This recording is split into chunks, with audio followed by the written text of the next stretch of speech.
ఒక చిన్న విజ్ఞప్తి, సినిమా చూసినప్పుడు మీరందరూ చాలా కష్టపడి సినిమాని చేసాం.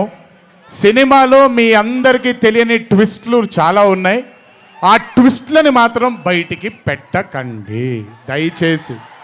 అందరినీ ఒకటే మాట, సినిమాలో సీక్రెట్ అనేది ఎంతో కాలం ఆగదు, ఒక మార్నింగ్ షోతోనే అంత బయటికి వస్తుంది.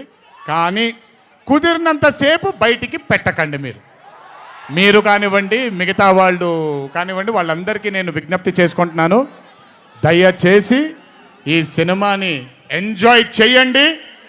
డబుల్ కాలర్ ఎత్తాను, కుమ్మేద్దాం. త్వరలోనే మళ్ళీ కలుద్దాం. మరి వంశీ దయదలిస్తే సక్సెస్ మీట్లో మళ్ళీ కలుద్దాం. మనం వార్ 2 సక్సెస్ మీట్కి డాన్సులు అద్దరిపోయాయి, ఫైట్లు అద్దరిపోయాయి. మీకు కావాల్సినంత మసాలా ఉంటుంది, ఎంజాయ్ చేయండి. ఇది హిందీ చిత్రమే కాదు, ఇది తెలుగు చిత్రం కూడా.